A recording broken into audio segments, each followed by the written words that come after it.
MH11 Khatav time भ्रष्टाचार विरोधी जन आक्रोश।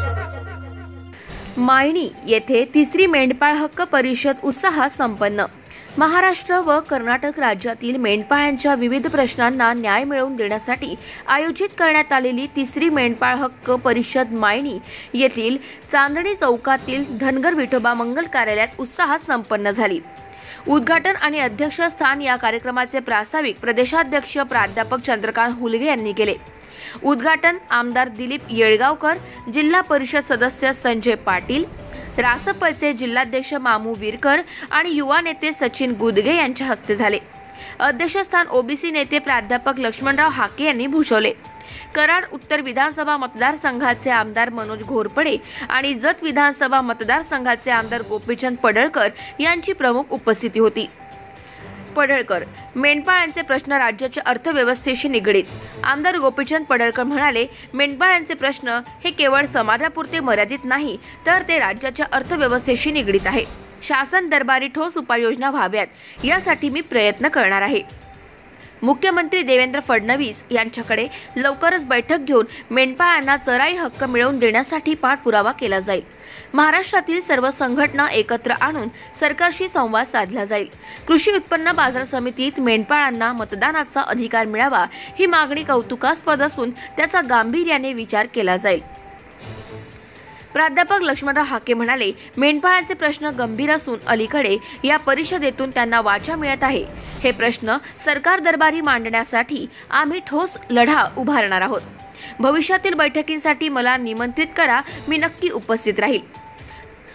प्रमुख मार्गदर्शक आणि मेंढपाळ आर्मीचे राष्ट्रीय कार्याध्यक्ष अंकुश मुढे यांनी भाषणात सांगितले की मेंढपाळांना चराई क्षेत्र उपलब्ध नाही, पशुधनाला विमा नाही, शेळ्या मेंढ्यांसाठी कर्जाची सुविधा नाही, कृषी उत्पन्न बाजार समितीत हमीभाव आणि मतदानाचा अधिकार मिळत नाही। या गंभीर प्रश्नांना आवाज देण्यासाठीच ही परिषद आयोजित केली आहे। महाराष्ट्राची मातृ मेंढी म्हणून ओळखली जाणारी दख्खनी मेंढीचे संवर्धन काळाची गरज आहे।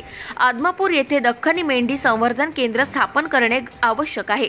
काही गोरक्षक व्यापाऱ्यांना अडवून पैशाची मागणी करत असल्याने व्यापारी महाराष्ट्रात शेळ्या मेंढ्या खरेदी करण्यास टाळाटाळ करीत आहेत। यामुळे मेंढपाळांना कवडीमोल भावाने पशुधन विकावे लागत आहे।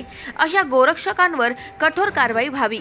त्यांनी पुढे विचारले, शेतकऱ्यांना फार्मर आयडी मिळतो, पण कृषीचा दर्जा पशुला दिल्यानंतरही पशुपालकांना शेफर्ड आयडी कधी मिळणार?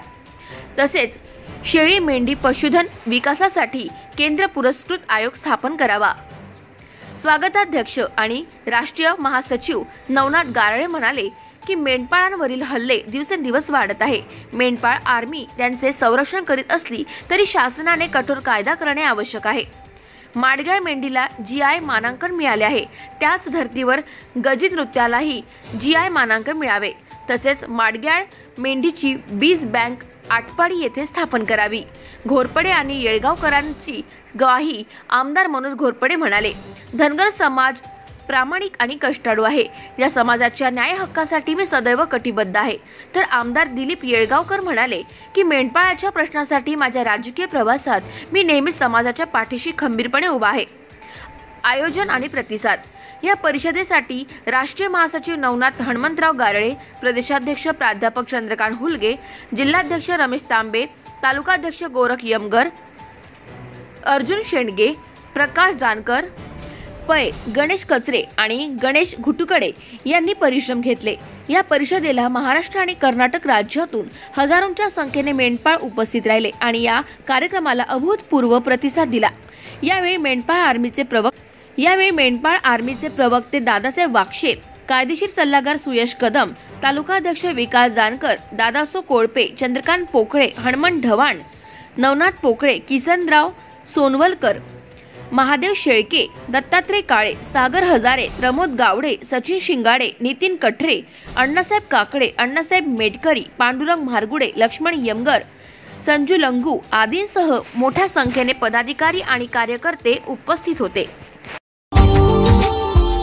Subscribe now and press the bell icon. Never miss an update.